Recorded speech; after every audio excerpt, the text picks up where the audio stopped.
that to an advantage again this season? Absolutely. We've got more guys that are, that have come on, and Trey Miller at fullback, H-back, move around guys, got great hands, can run the ball in a one-back set, but is a tough, strong blocker. He got excellent strength for a young guy, 255 pounds.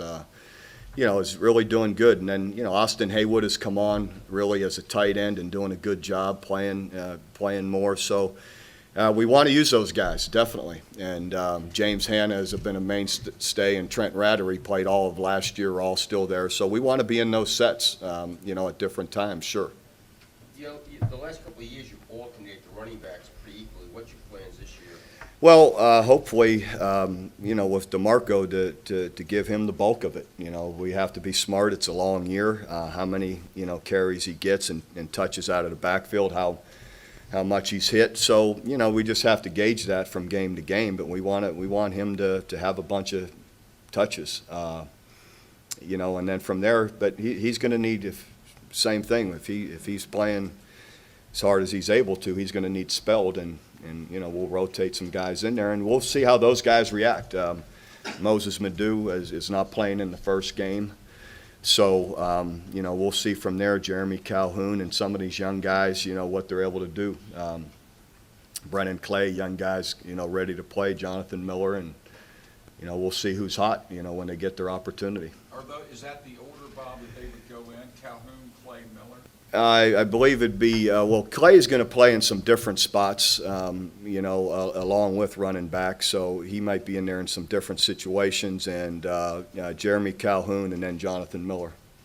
Bob, when you look at DeMarco, you said he wanted to take off the weight. Have you seen a noticeable change in him being at 208 versus 217? Yeah, he just seems to be looser and, maybe a little quicker.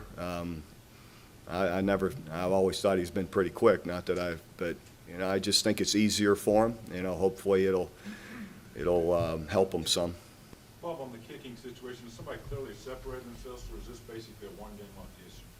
No, I'm not going to. Once this is over the past couple of weeks, so it's just this guy in my eyes overall has been a little more consistent than everybody else. So he needs to be given an opportunity.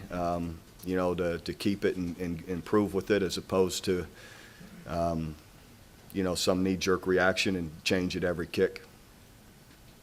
Bob, you apparently cracked him up on Dan Patrick today with your answer about Landry and Sam. But is that an indication not of where Landry is, but where Sam was? Yeah, it's not. And how good he was, and what a high bar he set? Absolutely. I was asked, if anyone hadn't heard it, of what is Landry better at than Sam, and I said growing a mustache. And in all fairness to Landry, we love where he's at. We love everything that he's doing, his attitude, he's got skill, he's smart, he works hard, and he's going to be a great player. But to compare him to the number one pick in the draft and a guy that set records, and it's just not fair. So we'll see. He's got the same kind of attitude and work ethic and humble team guy that Sam was, and we'll see if he can develop the skill level to be that kind of guy. He'll need supported too. I always think back that the quarterback sometimes is only as good as those around him, and there's evidence of that at every level. And Sam, had some really experienced guys a couple of years ago that were really, were great players. So. So we'll see where it goes with Landry, but yeah, to compare him to Sam just isn't quite fair just yet. Al has criticized you for not playing the backup quarterback a little bit more when you get ahead. If you're playing really well and things are going according to plan, do you plan to play your backup maybe more? I don't. I'm never planning on being that far ahead. So to me, as coaches, that's kind of a bad way to go. I'm kind of fighting for every inch we can get every down, so we'll just see where that goes. Well, how do you feel about Drew Allen? He's made good progress. So I feel like he's made significant progress and has made good improvement, and I really believe he will through the year. Is he at a point now where Landry was last year you needed him? Oh, that's hard to gauge, really. I hope I don't have to gauge it. Can you talk about moving Ryan Broyles around this year? I mean, the advantages of doing that, the defense can't just hone in on one position. You're going to try to use him differently. Yeah, because he's not just an excellent slot receiver. He's great out on those edges too, with different, the way he plays. And so we're just trying to find a lot of opportunities for him to get the ball and make plays. So we need to move him around. And in your defensive background, is that difficult to game plan for a guy not knowing where he's going to be on any given play? How difficult is that? Well, it is to a degree, or you're certainly aware of what number he is, and if he's in this position, you're looking at this, and if he's at that position, you're looking at doing this. So you have to, I guess, sometimes if you're able to, you're flexible in how you want to cover them or deal with them. But it does give it more complexity though the more you move them around. Utah State, are they a spread team? Yes, but they're a little bit of everything. They got a million formations, a lot of quarterback run game, some quarterback option, but they'll throw it well.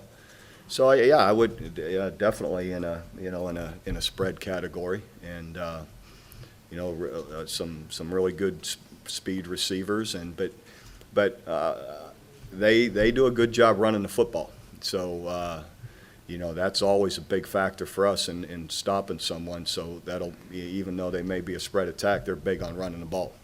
What kind of progress has Kenny Stills made? Really good. He's been very, solid, consistent, catching the ball, competing well. So we're very pleased with how he's, for a young guy, what he's been able to do. Did Tony Jefferson win the starting nickelback slot going into this game? Yes. Just talk about, what's impressed you most about him this fall? Just a very smart, player, one of those guys that just has a great knack for finding the ball and being in the right place. He's got good quickness, coverability, those kind of things, and has picked it up well. But Joseph's not far behind. Joseph Beloy is going to play as well, and we're also excited the way he continues to improve, and he'll be on the field too. When you signed this class, and obviously you thought they were good football players, do you think they would have this kind of impact or have potential this kind of impact? I had hoped they would, and so you're always signing a class hoping that they're that quality of player that they can play right away. You have a chance to win number 800 on Saturday for the program. What would it mean to join that rare club? It'd be great. It'd be special. This is again, everyone recognizes one of the more special schools in college football, and you look at our tradition and history, and it's when you go back, not just a few years, you go back decades. It's there's not many like it. So it's we're excited to be here as a team and proud to be a part of that history and tradition, and hopefully we could keep adding to it. You get another milestone the following week, you turn 50, big 5-0. Well, let's get to that next week. What's that going to mean? I don't need it any time. I don't need it sooner, right? You don't want What? to take that? I don't care. It just we got not going to change the game this Saturday. That's all I'm worried about. Worry about being 50 next week.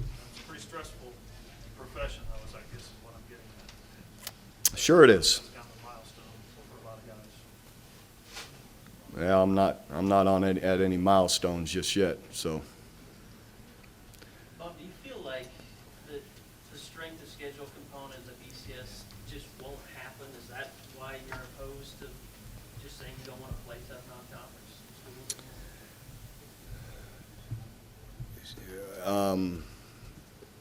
yeah, in the end, I just don't think there's enough reward for it.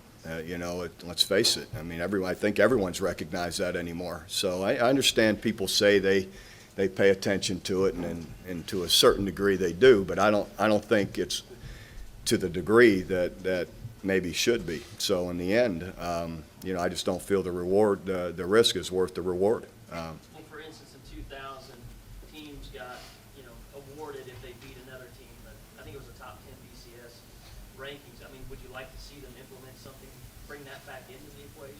I'm no expert here on the system or the computers or any of that, so I'm not saying that. All I'm saying is there ought to be something that would weight it a little bit more. you know, and, In '08, didn't you benefit from strength of schedule though in the computers over Texas? I imagine we did to some degree, sure. But that's not enough. You don't think that's enough? I can't, you know, I can't quantify it. What I'm saying is, I just think overall, I don't think you're rewarded for it as much as is worth the risk of it. You know, I think a lot of people, you play for, you know, teams that are easy. You play your twos and you get ready just for your conference, and why take a chance, you know? And I don't, you know, and I doubt many teams are penalized for that, is another way of putting it. But, and I'm not saying they ought to be, but in the end, it's not quite as, I don't think it's rewarded quite enough for the incentive to do it, you know, so. Are the starters and the offensive line pretty well set if there be changes?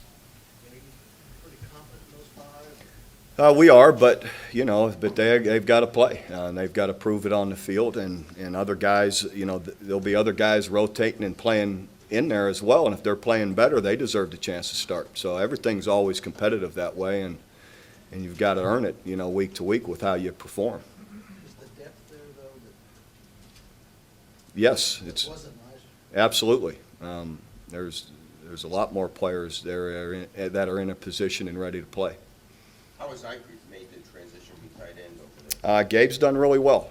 He's worked hard also to be in a position to play and make an impact, and we believe he will. He's been a real positive addition to that group. Utah State has a guy named Cameron Sanders from Millwood, and he's making his first start here on this field. You remember him when he was coming? I do. He's a good player and a really good player. We liked him, and I'm sure, you know, it'll be, you know, exciting for him to be back here. Who's going to be your kickoff returns? On Saturday, probably, you know, the freshmen, some young guys, Brennan Clay and Trey Franks has a chance, possibly Cameron Kinney. You know, I don't know that we'll use DeMarco just yet. And Moses, again, isn't playing. Is Powell back there? No.